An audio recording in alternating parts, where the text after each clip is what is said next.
नमस्कार, मैं राजनीतिक परिवार में पैदा हुआ। जब मैं छोटा सा था 1980 में प्रियंका और मैं घर में लेई बनाते थे, रात को निकलकर पोस्टर चिपकाते थे। चुनाव समझता हूं, 20 साल से मैं स्वयं चुनाव लड़ रहा हूं। पोलिंग कैसे होती है, पोलिंग बूथ कैसे मैनेज किया जाता है, वोटर लिस्ट, फॉर्म 17, ये सब मैं गहराई से समझता हूं। कुछ समय पहले हमें दाल में काला लगा। चुनाव के नतीजे आते थे, मूड एक तरीके का होता था, रिजल्ट दूसरे तरीके का। मुझे याद है उत्तराखंड में हम चुनाव हारे। बाद में मैंने कैंडिडेट से पूछा कि जहां रोड शो हुआ था वहां जाके देखिए हमें कितने वोट मिले। हजारों लोग आए थे, पोलिंग बूथ में किसी ने वोट नहीं किया। यह असंभव था, यह हो ही नहीं सकता। उसके बाद छत्तीसगढ़ और मध्य प्रदेश के रिजल्ट, हमें लगा कुछ ना कुछ गलत हो रहा है। 2018 में मध्य प्रदेश में चुनाव होता है, हम जीतते हैं। हमारी सरकार चोरी हुई थी। 2023 में चुनाव होता है, मैंने अपने आंखों से भारत जोड़ो यात्रा में देखा, भयंकर एंटी इनकम्बेंसी, और हमें 65 सीट मिलती है। इम्पॉसिबल, हो ही नहीं सकता। और फिर महाराष्ट्र में पहली बार हमें सबूत मिला। विधानसभा और लोकसभा के बीच में जादू से नए वोटर आते हैं, और जहां भी इन नए वोटर्स ने वोट किया वहां वोट बीजेपी को गया। महाराष्ट्र चुनाव के बाद जब हमें डाउट हुआ, हमारे गठबंधन के सारे नेताओं ने प्रेस कॉन्फ्रेंस किए और हमने इलेक्शन कमीशन से कहा कि आप हमें वोटर लिस्ट दीजिए, वीडियो रिकॉर्डिंग दीजिए। इलेक्शन कमीशन ने मना किया। ना उन्होंने हमें वोटर लिस्ट दी और ना उन्होंने वीडियो रिकॉर्डिंग दी। डाउट हुआ, क्यों नहीं दे रहे, क्या कारण है? तो हमारे दिमाग में सवाल उठा, क्या इलेक्शन कमीशन बीजेपी की मदद कर रहा है? क्या इलेक्शन कमीशन ही इलेक्शन को चोरी करवा रहा है? इसके बाद हमने एक टीम सेटअप की और हमने उन्हें कहा कि आप जाइए, एक कंस्टिट्यूएंसी में जाके ढूंढिए, सच्चाई ढूंढिए, किस प्रकार से चीटिंग की जा रही है, किस प्रकार से यह काम किया जा रहा है और कौन कौन इस काम को कर रहे हैं। सबसे महत्वपूर्ण बात यह है कि इलेक्शन कमीशन डिजिटल डेटा नहीं देता है, फिजिकल डेटा देता है। मतलब लाखों कागज में वोटर लिस्ट दे देगा, मगर डिजिटल वोटर लिस्ट किसी को कभी नहीं देता। क्यों नहीं देता? कारण क्या है?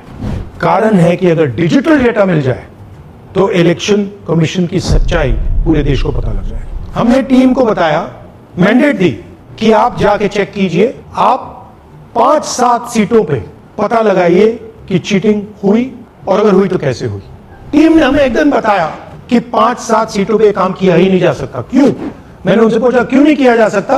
उन्होंने मुझे ये कागज दिखाए। ये जो कागज हैं, ये एक लोकसभा के कागज नहीं है, ये एक विधानसभा के कागज है, और इन कागजों को हमने मैन्युअली सॉर्ट करना पड़ा।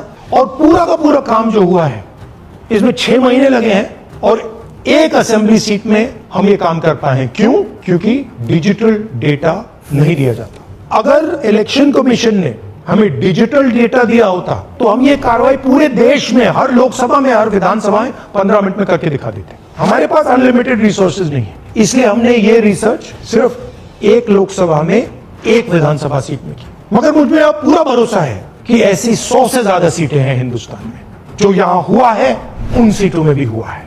और याद रखिए, अगर बीजेपी को 10-15 सीटें कम आती तो आज नरेंद्र मोदी प्रधानमंत्री नहीं होते, इंडिया गठबंधन की सरकार होती।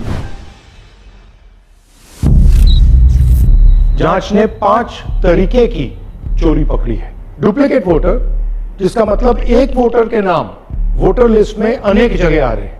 फेक एड्रेस, मतलब एड्रेस है ही नहीं, या फिर house number 0। Bulk voter in single address, मतलब एक छोटे से घर में 40, 50, 60 लोग रह रहे हैं। इनवैलिड फोटोज, छोटी सी फोटो है या फिर फोटो ही नहीं है, और वो जो छोटी फोटो है वो दिखती भी नहीं है। कौन है, किसका चेहरा है, नहीं पता लग सकता। Misuse of form 6।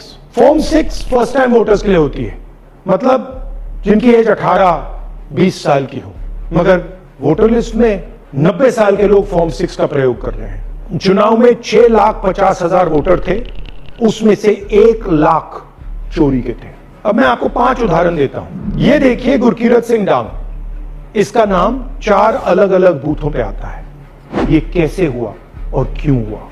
एक और उदाहरण, विशाल सिंह, वाराणसी में वोटर लिस्ट में नाम है और बेंगलोर में 2 बार वोटर लिस्ट में नाम आता है। क्या ये वाराणसी में वोट कर रहे हैं या बेंगलोर में वोट कर रहे हैं या दोनों जगह वोट कर रहे हैं? एक और उदाहरण देखिए, हाउस नंबर 0। तो आपने कभी सुना है हाउस नंबर 0? हमने तो नहीं सुना था, मगर बेंगलोर में हजारों हाउस नंबर 0 हैं वोटर लिस्ट पे। हाउस नंबर 35 की कहानी सुनिए। छोटा सा घर है, ज्यादा से ज्यादा 4 लोग रह सकते हैं, मगर इस 35 में 80 लोग वोटर लिस्ट में रजिस्टर्ड है। ये ERO ने कैसे अप्रूव किया, क्यों अप्रूव किया, पता लगाना है। अच्छा, अब ये देखिए वोटर लिस्ट, इनकी फोटो देखिए, या फोटो है ही नहीं या फिर छोटी छोटी फोटो है जो दिख नहीं सकती। इन वोटर आईडीज पे वोट दिया गया है। अब मैं आपको बताता हूं शकुन रानी की कहानी। फर्स्ट टाइम वोटर बनी है, 70 साल की आयु है। एक बार फॉर्म 6 का प्रयोग किया और उसके कुछ ही महीने बाद दूसरी बार फॉर्म 6 का प्रयोग होता है। 2 बार इनका नाम वोटर लिस्ट में आता है और फर्स्ट टाइम वोटर की लिस्ट में आता है। ये फर्स्ट टाइम वोटर हो ही नहीं सकती। तो क्या शकुन रानी जी ने वोट किया या किसी और ने शकुन रानी जी के लिए वोट किया? ये ही छुपाने के लिए CCTV का डेटा हमें नहीं दिया जा रहा है। और ये शकुन रानी जी अकेली नहीं है, ऐसे हजारों लोग हैं जिन्होंने फॉर्म 6 का प्रयोग करके 2-3 बार वोटर लिस्ट में नाम डाला है। हमने पहले इलेक्शन कमीशन से इलेक्ट्रॉनिक वोटर लिस्ट मांगी थी, CCTV फुटेज मांगी थी। उन्होंने अपना काम नहीं किया, हमें नहीं दिया। फिर हमने अपना इन्वेस्टिगेशन कराया, RTI भरे और हमारे पास डेटा आया। भाइयों बहनों, सच्चाई यह है कि हिंदुस्तान में इलेक्शन कमीशन और बीजेपी मिलकर इलेक्शन चोरी कर रहे हैं। यह पूरा का पूरा सबूत ब्लैक एंड व्हाइट में आज हमने आपको दिया है। इलेक्शन कमीशन जानता है कि हमने उनकी चोरी पकड़ ली है, इसीलिए SIR आया है। यह SIR जो है इंस्टीट्यूशनलाइज चोरी है। इलेक्शन कमीशन खुलकर बिना डरे बीजेपी के साथ मिलकर चोरी कर रहा है। और ये जो SIR है, इसका लक्ष्य गरीबों का जो हक है, उनका वोट जो है, उनसे चोरी करने का है। मैं आपको एक और बात बताना चाहता हूं। इस पूरी इन्वेस्टिगेशन में हमने वोटर एडिशन को देखा है, मगर जितना एडिशन होता है शायद उससे ज्यादा डिलीशन होता है, सबट्रैक्शन होता है। तो ये सिर्फ एक मेन तरीका हमने पकड़ा है, दूसरे तरीके पे हमने इन्वेस्टिगेशन की ही नहीं है। मैं इलेक्शन कमीशन और इलेक्शन के ऑफिसर्स को साफ कह रहा हूं, आप जो कर रहे हो गलत कर रहे हो, ये ट्रीजन है, देश के खिलाफ है। ये मत भूलिए, टाइम आएगा हम आपको पकड़ेंगे, बचने वाले नहीं। It is critical that we expose voter चोरी।